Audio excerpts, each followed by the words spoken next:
Welcome back, everyone. Next up, we have Todos Medical Ltd. It trades on the OTCQB under the symbol TOMDF and engineers life-saving diagnostic solutions for the early detection of a variety of cancers.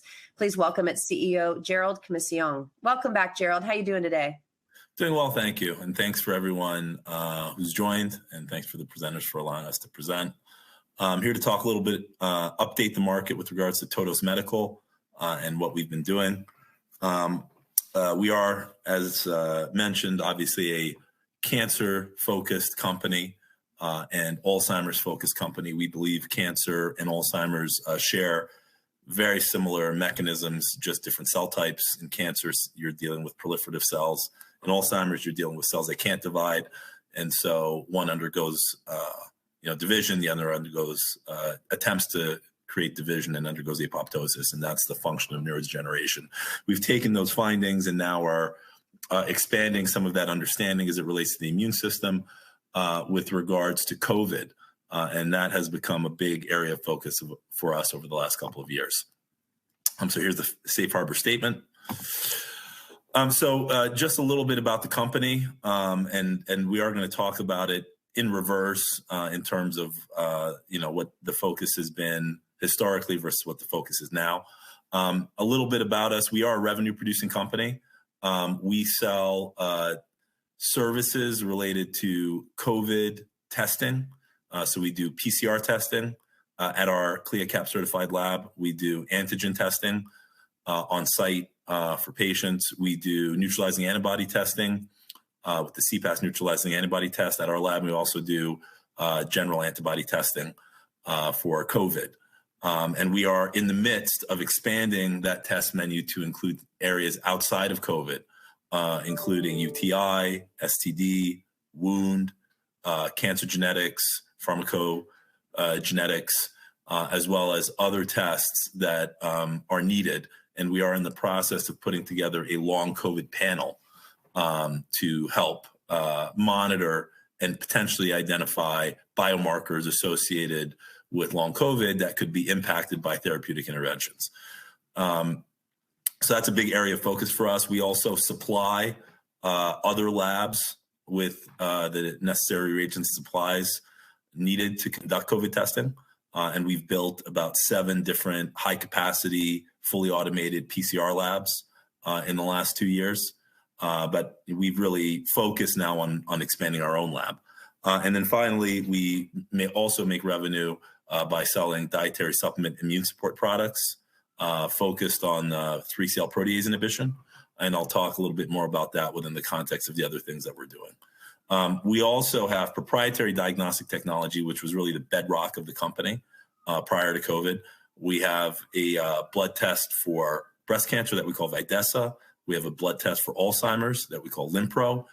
We also have both a blood version as well as really the CSF version, which is the assay that's most up and running, of an assay called MS Precise for the detection of multiple sclerosis using B cells in the CSF. And we also have a platform using spectroscopy to create immune fingerprint that we call Total Biochemical Infrared Analysis, developed out of Israel. And that is a pan-cancer, really pan-immune blood test where we can identify cancer in the tissue of origin. And we think we can expand that to other areas of biology. And then finally, we are developing therapeutics for COVID-19. We have a botanical drug candidate called Tolavid that has completed a randomized double-blind placebo-controlled clinical trial in hospitalized COVID-19 with very positive results. And we're in the middle of preparing regulatory submissions as well as preparing for phase 2/3 clinical studies. So a little bit about COVID, which is our primary market. As we all know, in the United States, there's a significant vaccination. So there's over 64% of the population at this point. These numbers are a little dated. Is fully vaccinated. There's a little less than half of that are boosted. Worldwide, obviously, significant uptick in vaccination, and the boosters primarily in advanced countries but we know that the rollout needs to expand to other areas of the globe. However, despite this, very significant vaccination campaign that has largely achieved its objectives, unfortunately, new variants that have overcome the virulence aspects of the existing vaccination campaign, i.e., they're able to overcome the immunity induced by vaccination, are able to expand the footprint of COVID and are continuing to ravage. So that COVID, there is an ongoing surge, and there is now just a tremendous diversity of new variants that are emerging with some fitness. Now it's a BA.2.12 that seems to be the most fit. That is really overtaking the United States. So there's a lot of variants going on of Omicron, and this is something we have to watch. And we also have to watch, of course, if something brand new comes out of left field as we emerge. And this really presents challenges for the vaccination strategy. As we look at who's at highest risk, obviously the oldest in the population who have the weakest immune system just as a result of biological function. They're the ones that, really are at greatest risk. There are also a number of immune compromised people in the United States and many people who do not know that they're immune compromised, who will find out as a result of getting COVID. That's, obviously a major area of risk. And the risk is not just associated with mortality, as has been, prophesized and proffered by public health officials. Now, an increasingly significant risk is long COVID. And, recently we're starting to see some interesting liver diseases in children that may be associated with COVID emerging. And so, it's really not, are you going to live or die? It's what kind of life will you have after you have COVID? And that, that's increasingly becoming the question, and is changing the mathematics and the calculations associated with the pandemic. As a result of that, therapeutics are becoming increasingly important. The challenges, of course, are antibodies are generally the spike protein and spike mutates. And so, you may have an effective therapy for a little while, but the antibodies seem to mutate. The COVID seems to be mutating around the antibodies very effectively. And so now, the focus is really squarely on antivirals, and especially oral antivirals. And we heard yesterday from the administration in the United States that they're going to make a 3CL protease inhibitor, Paxlovid, more broadly available. Interestingly, we didn't hear that was going to be the case for molnupiravir, which is Merck's drug. And so it seems that the government is, betting on 3CL protease inhibitors to help stem the tide in the pandemic. And we believe that biologically that makes a lot of sense, and that's the right direction to go. So when you look at what that means in terms of the market size for both COVID and long COVID, long COVID really dwarfs COVID.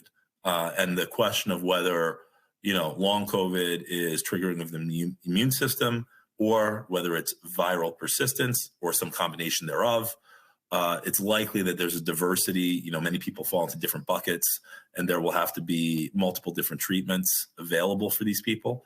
And so that's, an area that is expanding in focus. The antiviral market in the acute setting was originally targeted at about $20 billion, a little more than that. Pfizer is expected to dominate that with their oral pill Paxlovid, which I'll talk about in a moment. Obviously, in the hospital setting, remdesivir is what is dominating at this point. Interestingly, yesterday also we heard the approval of remdesivir for pediatric patients based upon an open label study. And so, it's very clear that, the administration is moving beyond vaccination and is focusing on antivirals. And we think that that's a very shrewd decision because vaccines are not working to control this. And so, the moves need to be made that are being made. And, while caution needs to be used, we also have to use common sense. We need to kill the virus. And that's what our focus is here at Todos. So a little bit about what we're doing in that respect. We have formed a subsidiary called 3CL Pharma, together with our joint venture partner, NLC Pharma. So we're the two shareholders in 3CL Pharma. We currently own 52% with an option to expand to 60% by adding a royalty to the transaction for the NLC shareholders. And so we have controlling interest in this entity, 3CL Pharma. And 3CL Pharma really does three things. We have a dietary supplement, Tolavid, and a sub-product called Tolavid Daily, where we have spent a considerable amount of time developing what we believe is a very strong, safe, and potentially widely available dietary supplement product to inhibit the 3CL protease. We think that this has very significant immune support functions associated with it, and can help support, i.e. bring your level of 3CL protease down if you have 3CL protease, as well as maintain either a low level, depending on your situation, or eliminate protease in your system. And so that's the function of the Tolavid and Tolavid Daily products, really focused on function of 3CL protease inhibition. And we've heard from clients that they're experiencing, very good outcomes for themselves, and they're happy with the Tolavid product. And so that, we're going to continue to look at that.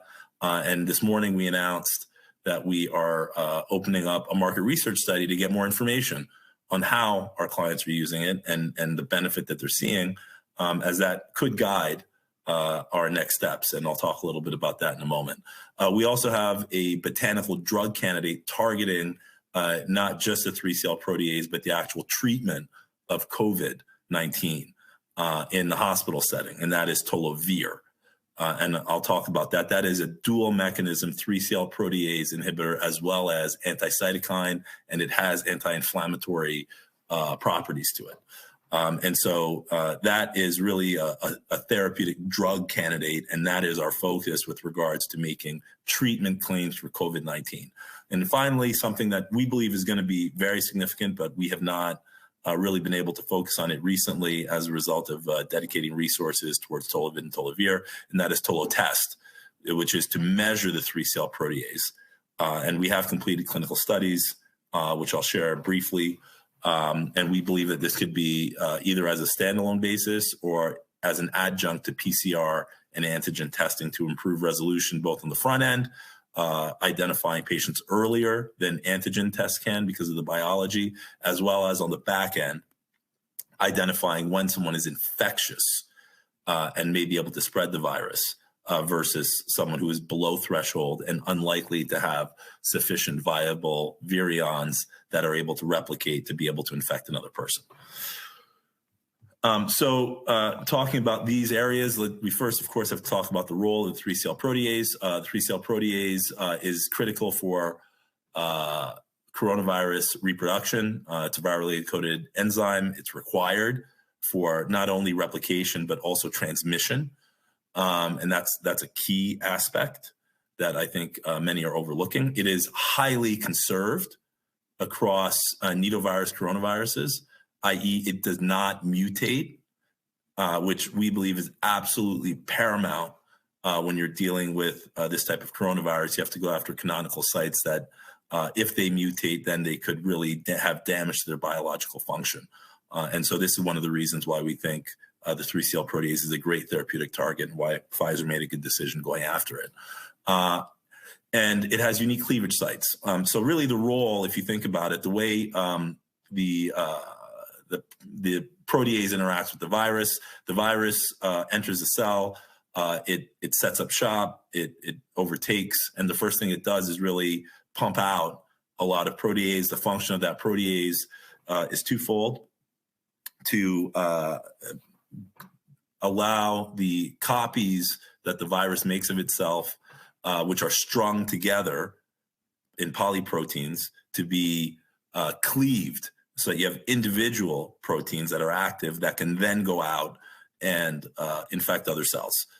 So if you don't cleave these polyproteins into active proteins, they cannot go out and infect other cells, and you inhibit the ability of the virus to replicate in terms of more cells. So it may, whatever cells it has, it's able to take those over and make polyproteins. But if you minimize the ability to go infect other cells, you can control the spread. And I think that there's very important to understand that, most people are sampling the upper respiratory tract, but obviously the virus ends up in the brain, it ends up in the gut, it ends up in other organ tissues. And so, you're just seeing a snapshot of your mucosal tissue with the swab. You're not seeing what's really going on. And so, we have to look beyond just the superficial to understand what's happening. We think protease allows us to really do that. The other role that is critical is actually the protease. It goes out into the body and beyond just helping with replication. It also downregulates cell surface receptor called NF-kappa beta essential modulator, or NEMO. By downregulating NEMO, which is effectively the alarm system of cells, they cannot turn on their kind of local immune response. And as a result of that, the virus, kind of goes a little bit uninhibited and has a better ability to cause problems. The other thing NEMO does within the context of the endothelial cells, it damages them. And this is what we believe is causing the inability of oxygen to properly transfer from one side of the endothelial cell to the other, and is responsible for reduction in oxygen uptake. So we believe that this is essential, that this is absolutely critical to stimulate cellular immune response at the individual cellular level. And we also believe there's a role in a more general innate immune response, which we will be publishing on in the near future. The other aspect, of course, to COVID is the cytokine storm. And with relationship to Tolavid, we have very specific compounds that down-regulate cytokine activity, which we believe is a key aspect of why Tolavid has had success in the hospital setting.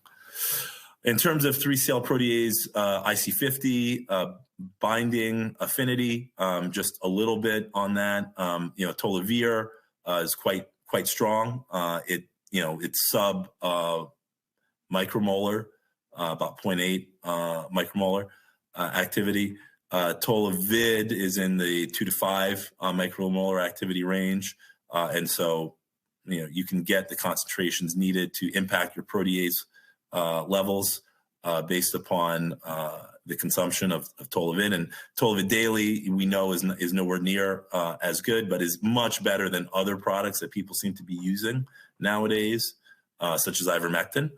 And so, if you're looking if you're looking at ivermectin as something you want to be taking, we believe that Tolavid daily is a much better, much safer option. With that said, Tolavid Max doesn't have any downsides as compared to daily, and is much stronger. And so one of the things we did was reduce pricing of the Max, because we've heard from a lot of potential customers that they're interested in that. And so we are focused there. So just a little bit about the history behind Tolavid. We acquired exclusive distribution rights to the supplement in 2020. We launched pre-market analysis with the Alchemist Kitchen, which is a expert herbal medicine shop in New York City. They provided us a lot of feedback as it related to how clients are feeling. And so, that allowed us to create new dosing, and we went out and got a number of new certificates of free sale from the FDA, where we added statements about 3-cell protease inhibition. We got, significantly higher recommended dosing on the label, as well as different options for dosing, whether it's twice a day for maintenance or 12 times a day for support in terms of numbers of pills.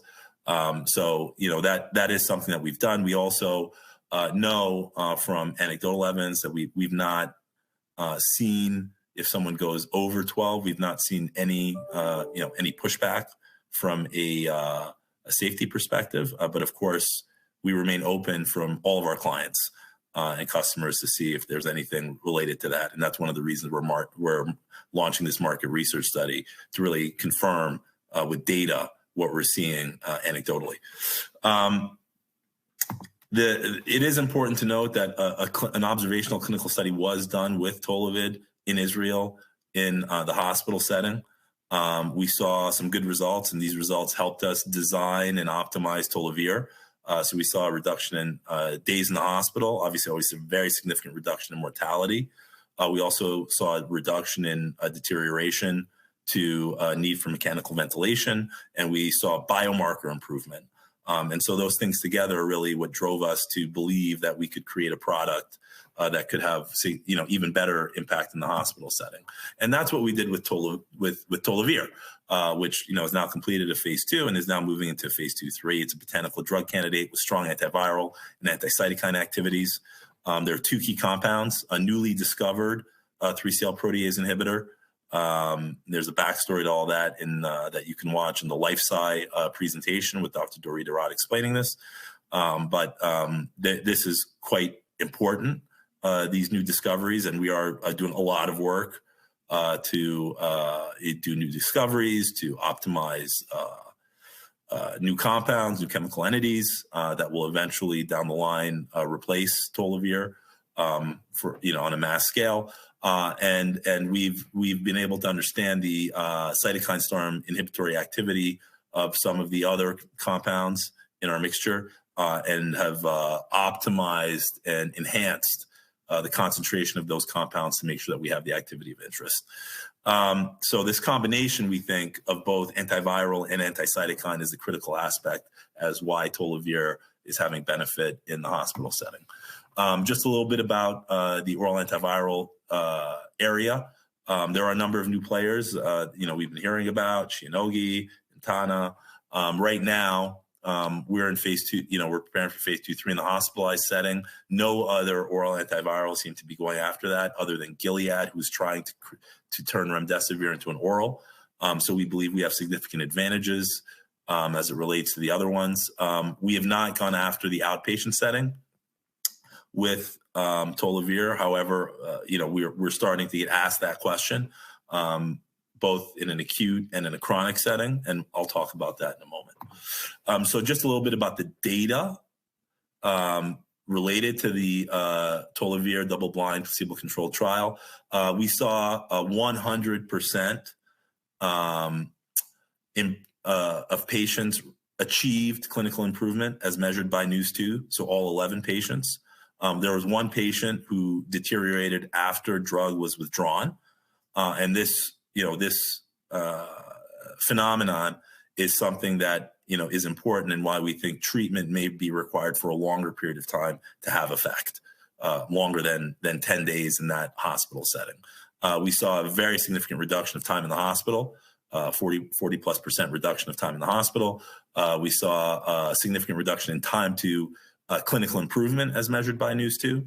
Obviously, there was a significant reduction in all-cause death, with the 1 death in the treatment group occurring significantly after treatment was withdrawn. And that's one of the reasons why we believe it's important to continue treatment, because there are emerging chronic aspects to COVID that people didn't originally think when we designed this study. There's a significant reduction in need for intubation. Again, that same patient was the one who ended up intubated. There was a significant reduction in need for supplemental oxygen. If you needed supplemental oxygen, there was a significant reduction in the time on supplemental oxygen. And there was also improvement across all biomarkers. So this really gives us a lot of confidence in terms of how we're moving forward. And now, as we think about the next steps, we've achieved these primary endpoints, the secondary endpoints, the biomarker endpoints, and we did it at a very, very strong hospital, Shavi Zedek in Jerusalem. And so with Dr. Rocco, who's a tremendous PI, a great collaborator, and we now are looking to take this international as our next steps. So our regulatory strategy is to apply for EUAs based upon the phase 2 data, as well as if we can't get an EUA in a certain setting, then move to the pivotal phase 2/3, which we're planning. Our strategy on our further clinical development in the hospitalized. Obviously now and increasingly pediatric hospitalization is a problem. I think that's why we saw Gilead come out with that, because it's an emerging issue that we also think we can treat, given the natural aspects and the no significant treatment-related adverse events that we've seen with this and our mixtures. We also know that, moderate COVID, keeping people out of the hospital, is quite important, that are very sick, potentially compromised. So that's an area. And as I mentioned, pediatric, we think that in the outpatient setting, it's not likely that some of these drugs, oral antivirals, are going to be used in a pediatric setting. And we think natural is something that could be quite important as we go forward. So we were targeting an IND filing in Q1. Unfortunately, we missed that. We are now very close to the pre-IND meeting stage and moving to the IND in Q2. And we do think there are multiple regulatory paths in Greece with one of our partners, as well as in Israel. And so we are moving forward with all of those, and we'll have updates to the marketplace in short order. I know that people are quite anxious to see what will happen with Tolavid. In terms of long COVID, and I'll just touch on this because this is something that has emerged kind of out of nowhere for us, and really based upon a doctor who suspected viral persistence in a patient. There was an initial case study where there was full resolution of their long COVID symptoms with one course of treatment of Tolavid max strength. This was obviously, quite stunning to us, but as we looked into it, it made sense. And we've heard others that are now looking at Paxlovid within that context. And so that's something that we need to learn more about. But certainly viral persistence is going to be something that needs to be treated for a longer period of time. We do think that potentially opens up the market for our products, given that they're natural. And we don't see any kind of longer term or upper limit on dosing so far. And again, this is why we're going to be conducting some market research on Tolavid to really understand, what's happening out there in the universe and how people are using it. We also had an additional case study that was reported, and we now at this juncture have several that are in the process. Again, this was very, very fast, and people are kind of coming out of nowhere, but understandably, because they need help.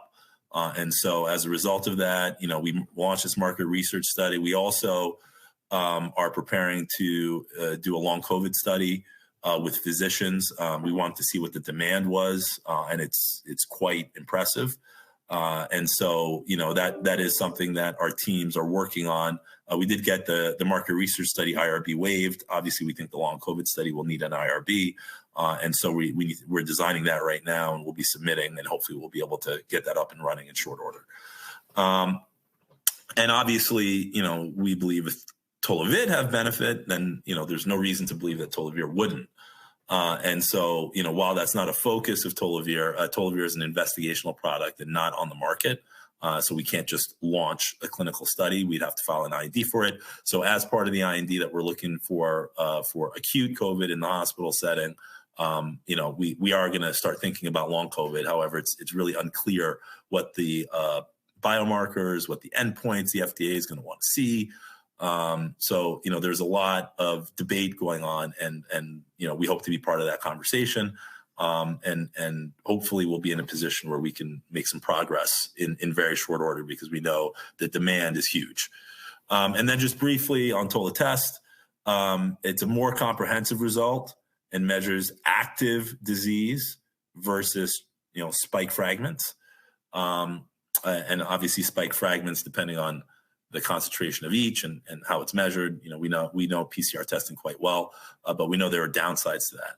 And so we will be moving forward with Tolavid as well, but the focus, we can't spread our resources too thin. Our focus is on Tolavid and Tolavid, but we do know Tolavid is critical because we think the 3CL protease is becoming a much greater topic of conversation. And so we'll be moving that. That was really the main focus of today's presentation. I'll touch on the other aspects that are very important. As I mentioned, we are a revenue producing company. We did $5 million in 2020 total, and we did $12 million in 2021. We actually need to update the slide, so I apologize for that. We've built out a high-capacity PCR COVID testing lab, upwards of 25,000 tests per day is our capacity. So we are expanding and looking to consolidate COVID testing in-house, and we think that our ability and our interplay with long COVID could be quite important for that, because we do think long COVID patients are going to want to monitor their PCR levels more closely than others. And if we add other complementary tests that long COVID patients are seeing have value in terms of monitoring, then we think that could be significant opportunity in addition to the other tests that I mentioned that we're bringing on. So the key is, of course, that we have high automation. So we can quickly bring on new assays, we can quickly bring them on and scale them, and that's really the key. We also have the CPAS neutralizing antibody test that is up and running, which we can do at scale. We think that needs to be something looked at much more closely in long COVID. Are long COVID patients' immune systems suppressed, and are they actually producing neutralizing antibodies, or are they only producing antibodies that are harmful, autoantibodies? Or are they producing useless antibodies, or are they producing no antibodies? These are all questions that need to be answered, and we think that having the ability to run these tests is critical. So we've already touched on our lab. We use a lot of TCANs, and so that's what we do. We also sell reagents, extraction, plastic, sample collection kits, rapid antigen tests, rapid antibody tests to other labs. Typically you would say, well, you don't want to compete with your own lab, but the market is just so huge. We don't look at it that way. And we initially built these channels up because everyone was having trouble accessing them. And so through building up those channels, we reduced our costs at Provista for running our own tests. And we're also able to provide menus that are important for other labs. And we think that this is something that, we can continue to do, which will not be competitive with Provista, and ultimately could also create a lot of reference work for Provista, depending on how we interface with our clients. And that's something that is important.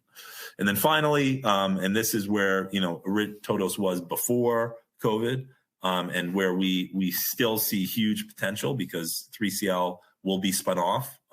We're 60% owners in it. 3CL will be spun off, and what will remain is the COVID testing, which is the revenue base, and then the proprietary testing line. The focus, I'm only going to touch on the Videssa breast cancer blood test. This is originally targeting BI-RADS 3, BI-RADS 4 women who have abnormal imaging. We are biologically, and I'll touch on the data here, biologically dense or non-dense is kind of irrelevant for the biomarkers that we're measuring. And so we are looking at other areas, women under 43 who are mammogram ineligible, and breast cancer survivors who want to monitor for potential recurrence. We think those are also other markets. And we have a 750 patient clinical study in Mexico that we will be getting underway in short order to facilitate the launch of the breast cancer test in early 2023 as a laboratory developed test. What we can talk about in terms of the data, we did our work here with some of the best labs, best universities in the world, and we think that this test could help reduce unneeded biopsies by a significant margin, and therefore it's quite valuable. I won't get into Alzheimer's or the other assays that we have due to a lack of time, so I'll just touch on our management team. From the diagnostic side, Jorge Leon as a senior executive at Quest for several years. He built up Quest Genomics. He's now really pushing the Videssa breast cancer test. He thinks it's the best test in the world, and we agree with him, obviously. And so that he's the key person to watch on Videssa, on the biology and clinical trials, et cetera. We brought on Philippe Goua as our chief commercial officer. He's got a tremendous background in terms of commercializing assays. He brought the troponin 9 cardiovascular assay to market and created the panel, red, yellow, green, to really monitor where people need to be evaluating their cardiovascular health and thinking about how they could intervene with supplements, obviously high quality supplements, and food and other behavioral changes that we know can have an impact on cardiovascular health. And so we think that experience is something that definitely within the context of cancer, especially early detection of cancer and things that could help, quite important. And then we have Dr. Paula Trapaz, who moved forward, brought Amyvid to market at Eli Lilly and believes in our Limpro test significantly. And obviously we have Dr. Dorit Arad, who's the Chief Technology Officer at 3CL Pharma, and she is the one leading all of the efforts as it relates to both Tolavid, Tolavir, and Tolatest on the scientific front. We obviously have a good support team, and we believe that we're in a really good position to be able to take things forward from a management perspective. So in summary, we've got an expanding revenue base. We did $5 million in 2020, $12 million in 2021. We expect to do $20 to $25 million in 2022 in testing revenue. Our dietary supplement sales are going up, and certainly some of these case studies and reports from others who are experiencing some benefit, we think will drive that. And one of the reasons we lowered the price, even though it might hurt our profit margins, we think it'll increase access, and we think that increasing access is really important now. And for two reasons. One, we think there's a lot of latent demand. Two, with that latent demand, we'll be able to engage with our clients and understand how our products are working for them. And that may give us some insights as to what to do in next steps. We are very open to strategic partnerships, and we believe we have pretty clear regulatory pathways for our products.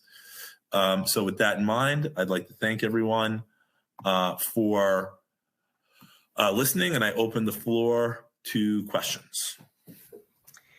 Great job, Gerald. Always such a thorough, mind-blowing presentation.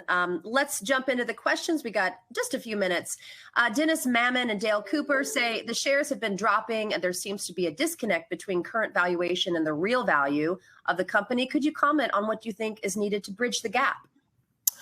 We need to raise money and buy out the notes from 2020 that are problematic in terms of dilution. So that's the focus. We've been reinvesting all of the money we've been making into the research, and we're at this point we're cash flow neutral. So we can survive and we can continue, but it's quite clear the situation cannot continue as it is. So we are working on raising capital in a way that's not dilutive the way it is at these levels here. To be able to buy out that debt and then allow the shares to move up.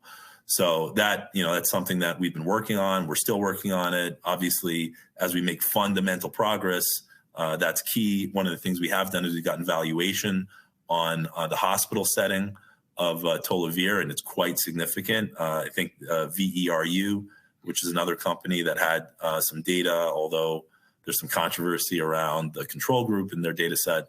The valuation is not controversial. It's quite significant.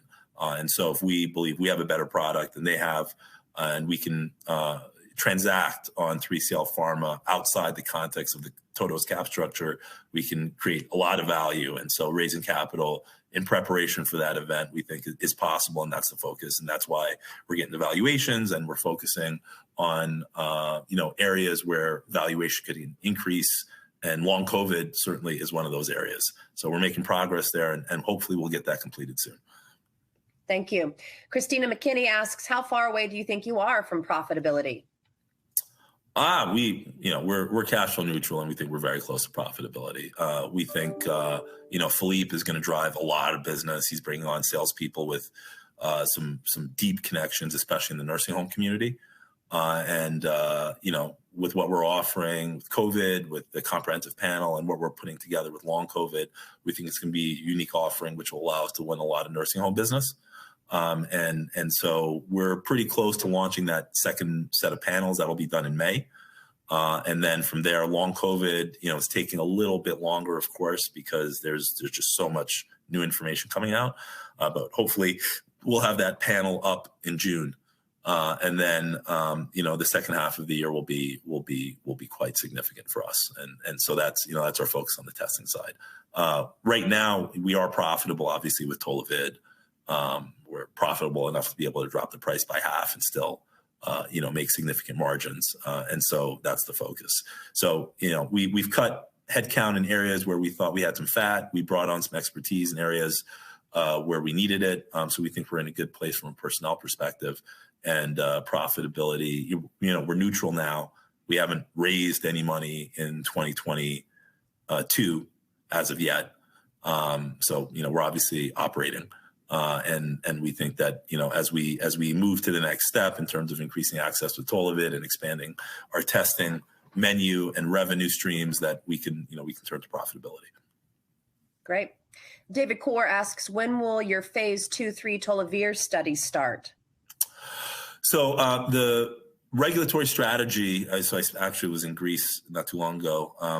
The regulatory strategy is to file EUAs and then have the phase 2/3 ready to go. The reason why that's the case is because even if we file an EUA and you get it, there's not enough data for any government agency to support, kind of broad, unfettered use. What they're going to do is they're going to allow you to, move it forward, but require the phase 2/3. And so we have to align the regulatory and new information from other trials into the preparation of our phase 2/3, and that's what we've been doing. We do expect that once we complete the pre-IND meeting, we'll have a very clear idea from the FDA of exactly what they want. We'll be able to move from a trial synopsis to full protocol very, very rapidly. And then in parallel, of course, we're going to be engaging EMA to have that same discussion. And then we'll have to harmonize the feedback from both agencies to move forward. So hopefully June, July, the applications for EUA will be in. Maybe we'll have an EUA, maybe we won't. We'll see how long that takes, but the phase 2/3 will also be ready. But we don't intend to fund that phase 2/3 out of Todos. We're going to fund that based out of a spinoff of 3CL because we cannot take the dilution in Todos given the current market cap, et cetera. So we have some corporate stuff that we have to get done, but that is the plan. Hopefully June, July, we'll be able to start that phase 2/3. All right. Last question because of time. Wesley J wants you to talk about how the 50% discount on Tolavid will affect your numbers. Tolavid wasn't significant part of our numbers previously. We've done, about $1.5 million in sales, maybe a little more total, but, it's picking up significantly. It picked up a lot during the Omicron surge and it's picking up again. Whether that's acute or long COVID related, we're not sure, but certainly seems to be why most people are buying our product. So we think it'll increase our sales significantly. As people become more aware and they hear not reports from us, but reports from people using the product, I think that, more and more people will try it and hopefully they have success. Yeah, everyone loves a discount. All right, Gerald, we are out of time. Tons of questions still remain for you, but we'll send them to you privately so you can answer on your own. Thank you so much for joining us again on our conference. Thank you. All right, everyone, stay with us. We'll be right back.